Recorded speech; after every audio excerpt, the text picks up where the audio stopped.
everyone, and thank you for joining us today for our VC Outlook webinar. My name is Ashley, and I'm a Senior Marketing Manager at CB Insights.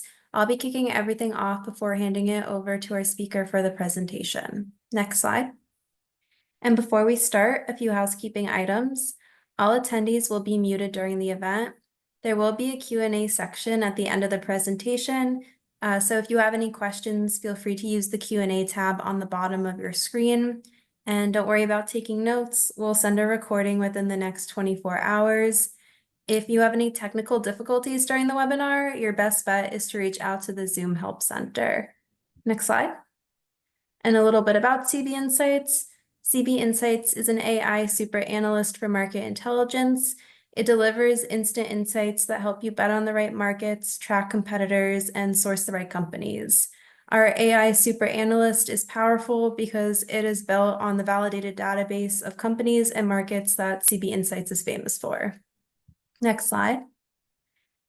And if you're interested in doing a free trial to get even more insights, I've already put a link in the chat that you can follow. With the trial, you'll receive free access for 7 days to our platform. And if you're a client and you have specific questions about what you see today, feel free to reach out to your dedicated customer success team member. And now it's time for me to introduce our speaker. Next slide. Benjamin is a Senior Lead Analyst at CB Insights with a focus on advanced manufacturing, semiconductors, aerospace, and defense. And I'll let him take it from there. So hello, everybody, and welcome to the State of Venture for Q3 2024. So this follows our quarterly State of Venture report from last week. So if you did not see it, definitely do so after this presentation, but also no worries, we'll go over the high trends here. So again, on this call today, we'll be going over the most notable trends and really adding context to the numbers. If there are any questions, feel free to ask them in the Q&A chat, and I'll get through as many as possible in the end. If I can't get to them all, we'll have someone from the CB Insights team follow up afterwards. Today, we have 5 main trends for Q3 2024. First, we see a notable decline in venture funding, so we break down what is happening there. We'll follow this up with AI and how AI is taking home more and more funding. Next, we'll look at exit markets, especially how companies have fared with recent IPOs. We'll break down funding by industry. Then we'll look at leading nations around the world where some in the Middle East may surprise us. As mentioned before, we'll get to more questions at the end, so please put them into the chat. For global venture funding trends, our first takeaway is that funding declines in Q3 24, erasing gains from the past few quarters. So in somewhat of a surprise, we have seen a major decline of 20% quarter over quarter to 54.7 billion in Q3 24 from 68.1 billion in the previous quarter. So this is surprising because we did see a couple consecutive quarters of gains without much significant changes to justify the decline. Also, we are seeing a steady decrease in inflation globally, which in theory should move more investments into startups. There's obviously a lot of factors, but it should in theory help. Likely, this is simply randomness, maybe, as we oscillate around the bottom of the market. However, there are multiple headwinds still ahead. For one, inflation does remain sticky around much of the world. Global inflation last year averaged 6.8%, but now is only down to 5.9%. Again, these are global numbers, albeit it is much lower in the US as of today. There is still significant geopolitical risk with the situations in Ukraine and Israel, which is constant throughout the year. And there are still major troubles within China with weak growth, high unemployment, property market challenges, among others. However, as we will see shortly, it is actually the US that is the major driver for the venture funding decline. The data here shows the funding end deals in an annual chart.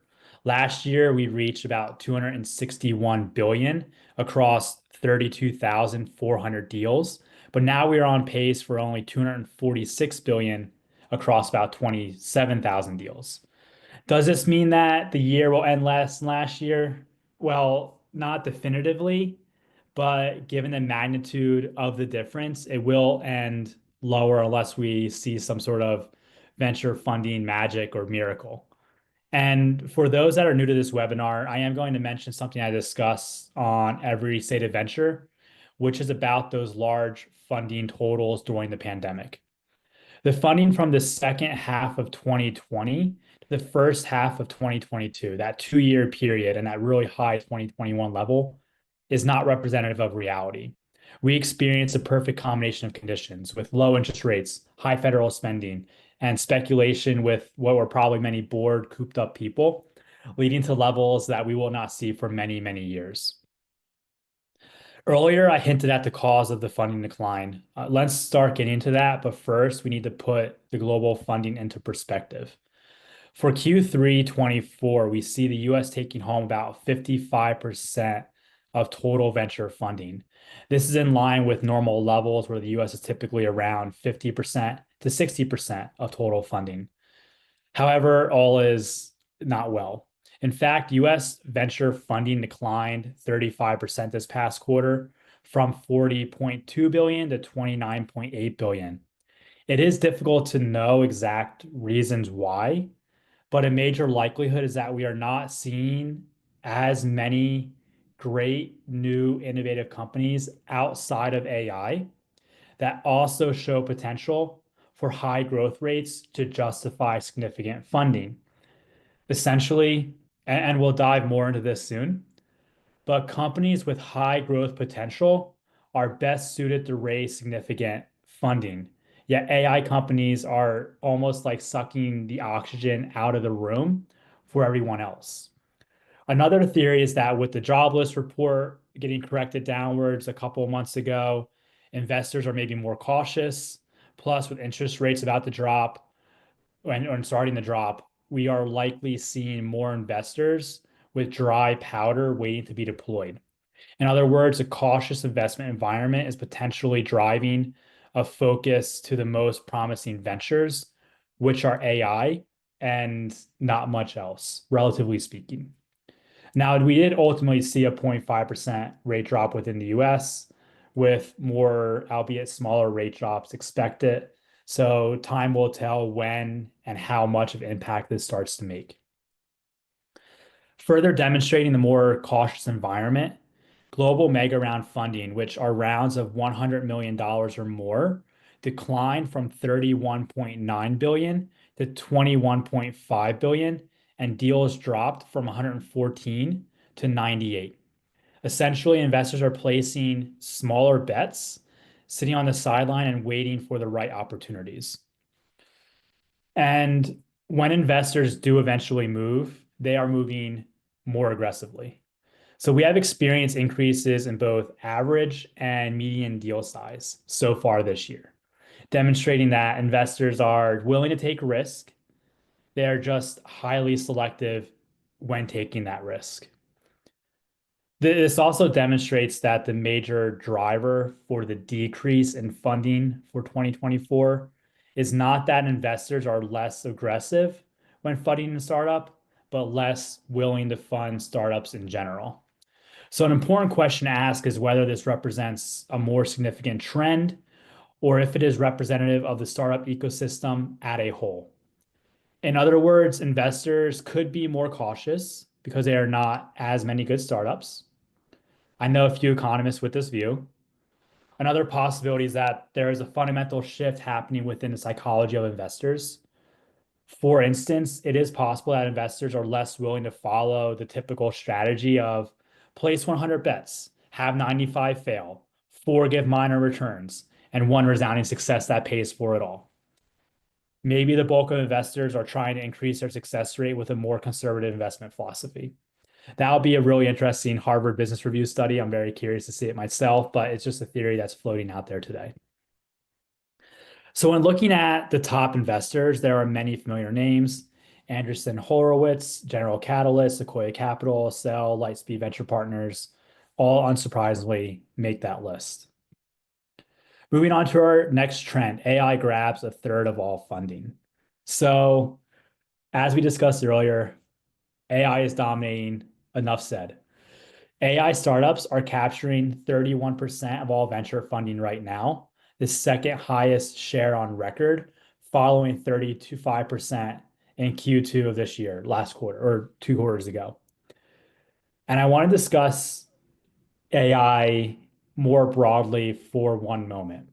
So, right now, a lot of companies call themselves AI companies and offer AI products. As a result, we classify them as an AI company, even though AI might be a tool they use to do their core business function. However, there will come a point when integrating AI into your product does not necessarily mean that you are an AI company. So, for example, during the 1990s internet.com boom, we considered a company a tech company with a website. Today, we expect every company to have one, and AI will work the same. There will come a time when it is ubiquitous. Maybe in 5 years, maybe in 10 years, large language model developers will still be AI companies. But the analytics company that uses AI to help you find trends, we will likely just call them an analytics company. That does not undermine the technology itself, but it does demonstrate its importance because it becomes so standard across all business types, much like companies with websites today, that we don't even really truly factor it in. Here we have the top equity deals for Q3 '24, and you can see that AI startups take home 5 out of the top 10 companies. And companies with their core focus of AI are mentioned with the AI label, while companies that extensively rely on it are represented by the AI plus. So these are the companies that within 5 or 10 years, we may not even consider AI companies, as I just mentioned earlier, even though they do use it as a tool. Interestingly, within AI, the age and the stage of the company are not always correlating to the size of financing rounds. For instance, we are seeing major funding rounds go to Series A companies like Safe Superintelligence and Baichuan or Baichuan AI. Yet, despite the bullishness of investors, many AI startups will struggle to live up to these expectations, and many will ultimately fail. Even AI giants like OpenAI face a really daunting task of keeping costs in control, as it is expected to lose $5 billion this year. Notably, there are two major defense startups as well that I want to point out. And leading all companies in funding is Anduril, which looks to serve as a traditional defense contractor, but with a startup mentality of low bureaucracy, fast development cycles, and more cost-effective products compared to your traditional defense firms. So they are putting the defense industry on notice. And the other is Helsing, which provides AI defense solutions. So in fact, on our platform, we can see the Anduril profile. And if we click the generate report button, excuse me, it'll give a scouting report for private companies showing their financials, market position, a SWOT analysis, and more. And looking at the second bullet point, we see that Anduril is broadening its product portfolio to include autonomous aerial vehicles, undersea robotics, solid rocket motors, all through acquisitions. And the company is also investing in a large scale manufacturing, hence why they raised such a significant funding round. Diving further in AI funding, we see that the US is taking home the largest share at 43%. Down the next nearest is China with 9% and the UK at 7%. And also it's important to know, like here at CB Insights, we track over 15,000 AI startups, while 99 countries and regions around the world have at least one AI startup. The US is the undisputed leader in AI startup activity, and it is by a substantial margin. Even more crazy, Silicon Valley is dominating AI within the US with 41% of the total share, a recent high. In Q3 '24, Silicon Valley startups raised 10.5 billion, which is more than 2.5 times out of New York, the second ranked metro. So to put this in perspective, this means that Silicon Valley has more AI investments than every other country in the world. And recall that China was second with only 9 billion compared to the 10.5 billion for Silicon Valley. Notably, deal activity in Silicon Valley remains overwhelmingly early stage, meaning it's not just a handful of really well-funded, high valued established startups raising massive rounds. More than two-thirds of its deals this year are early stages, such as seed or Series A rounds. And now let's move on to IPO and M&A activity. So on this slide, we looked at the 15 major tech IPOs since 2022 to see their value changes since going public. And interestingly, out of 15, 10 of them have either maintained or increased their value, signaling a positive trend for tech IPOs, which are down overall in total count from the past few years.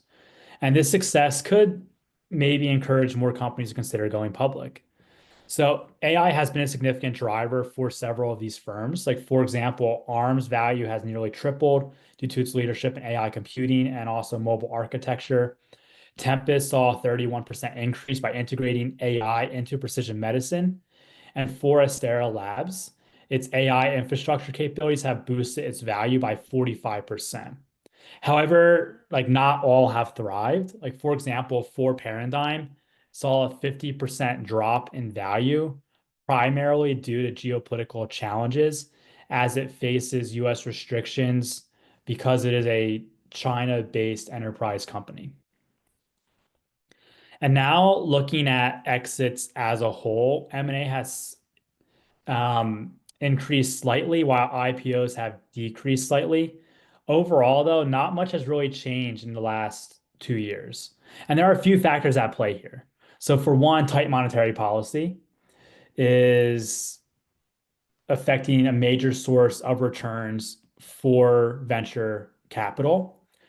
Another factor, and I discussed this if any of you recall from last quarter, and I also hinted at earlier today, it's that a thriving IPO market needs fast-growing startups, and there are simply not enough of them out there today. The most promising companies on the horizon, they are the AI companies, but many are not mature enough to IPO yet. Many are only a few years old. So a market recovery likely depends on the growth of these AI startups with the most potential, which may take a few years for that to actually occur, for them to actually want to go through that exit process. And merger and acquisitions are also affected by this trend and could stay low for a long time, possibly decades. This is also partly because in the US, there is increasingly strong resistance to M&As. Like in fact, this is interestingly one of the very few bipartisan agreements in the US. Whether you are on the far left or far right, there's agreement against, trending towards against M&As. So we likely will not see any changes regardless of the outcome of the election there in terms of fundamental US policy. And then when looking at exits geographically, we see a steady decline over the past 5 years in the US and a steady rise subsequently in Europe, with Asia remaining relatively consistent during this entire period. So based on that previous chart, we saw about 2,000 M&As and about 100 IPOs. So 20-to-1 ratio. That means that M&As drive this shift, which is more likely related to more aggressive US policy towards M&A activity, which really started in early 2022. In fact, we can see that exits rose overall across Europe, with M&A activity not much less than its 2022 high, demonstrating a more friendly environment. And when looking at IPOs in Europe, the lower total is kind of what we would expect based on the quantity of companies and funding. And then when looking at the US, we see that there is indeed more exit activity across Europe than the US. And this is really significant given the venture funding differences between them. It's also important to put this in perspective too. Higher or lower exit numbers is not necessarily good or bad in isolation. It's important to consider M&A activity specifically with the greater overall macroeconomic trends. For instance, there is a growing group of economists that believe the US was too relaxed for many, many decades in terms of letting through many M&As that should not have been passed. leading to a lot of industry consolidation, like within defense, within airlines, as just a couple examples. And so, in that light, maybe this decline is actually a good thing. And lower IPO market is harder to look at positively. It likely signals what we discussed before in that there are a lot of AI companies with IPO potential, but they're just not mature enough yet. So we likely will not see much of a shift for a couple years. And here we show the median time to exit based on all exits in 2024 so far. So essentially, AI startup exits are almost half at 7 years versus 13 years for all others. And this also alludes to the fact that when many of these new AI startups mature, we should see an increase with exits overall. However, again, this is still likely years away. So now looking at funding trends across sectors, and we're going to only touch on this briefly. There's more in the full State of Venture report, but also look out for upcoming reports in the coming weeks, which we have them for fintech, digital health, AI, CVC, climate tech, and insurtech. So one of the markets to fall the most is fintech, which decreased from a high of 38 billion in Q4 21 to 7.3 billion last quarter. There's a few factors for the decline. For one, it had the pandemic funding boom like all the others, but there was also the insanity with crypto, NFTs, and blockchain during that time. And maybe with another blockchain boom, we'll see funding levels rise, but it may take a decade to see equivalent levels of success. Retail tech is also similar, falling to 4.5 billion, its lowest in over 5 years too. And this is also partly because it did experience a major pandemic funding boom with significant e-commerce activity, and it may take a while to also see recovery. Digital health also decreased from 4.3 to 3.3 billion, though deals did rise from 269 to 301. So noticeably, the decline in the past few years in digital health is much less than within fintech and retail tech, likely because of those factors in each of those industries that I just mentioned. And now on to our final section before we get on to some questions. So this is a brand new chart for us, breaking down venture funding as a ratio of GDP per country. When doing this analysis, we found that there are some major countries, as expected, in the top, such as the US at number 4 and the UK, plus Israel and Sweden, which have both really favorable startup ecosystems. But surprisingly, at number 1 is United Arab Emirates, the UAE. It tops the list. So UAE startups have raised more than $3 billion over the past year since Q4 23 through Q3 24 against a GDP of 504 billion, resulting in one every one VC dollar for every $158 of GDP, better than any other country with over 1 billion in annual VC funding. So this country is also boosted by AI firm G42, which secured a $1.5 billion investment from Microsoft this past April. And now a few reasons why the UAE stands out.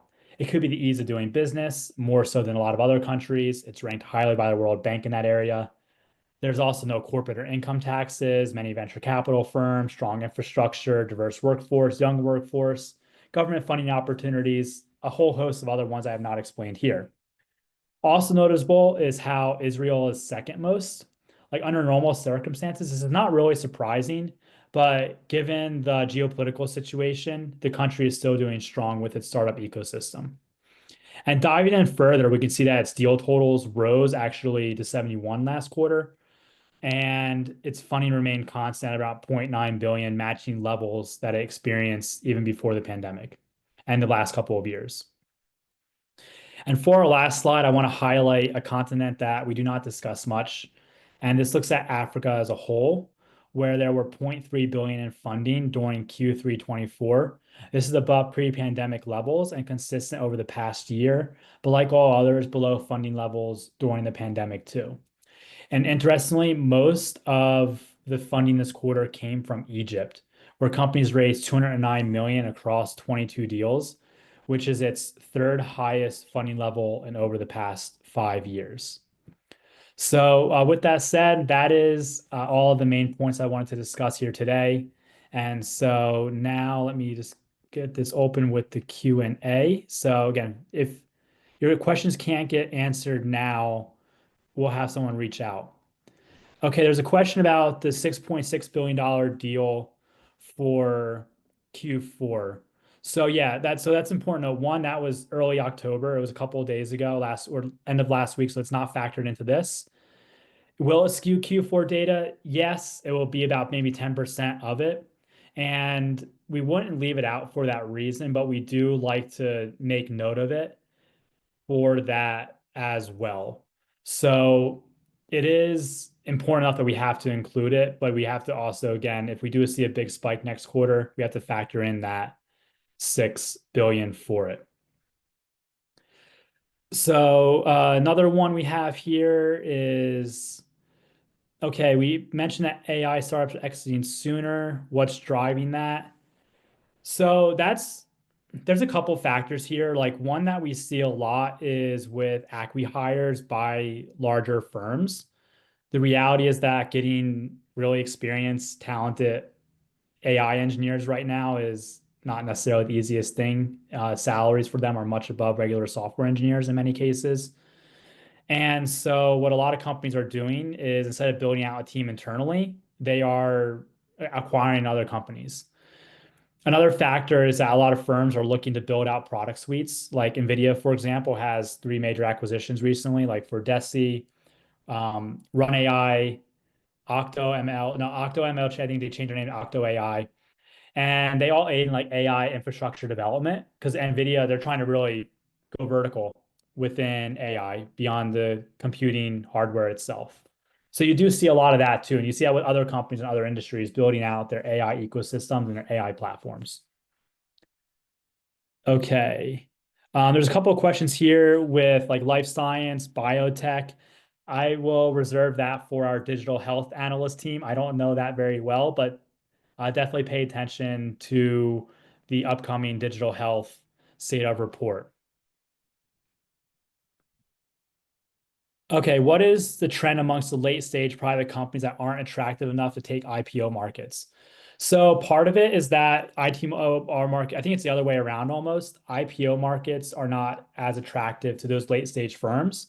So they're going back and they're raising more money. So we're seeing some, not as many, but we are still seeing some major mega rounds with firms that otherwise would be public. And that was really noticeable. This is really this past couple quarters. So it would be interesting to see how that changes over coming years. And, especially with interest rates going down, how that changes that drive.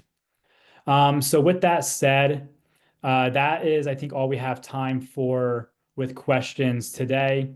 Just want to mention, like everyone at CB Insights, I love you, and we all love you as well. Hope you have a great rest of the week and a great rest of the day. And again, thank you everyone for joining.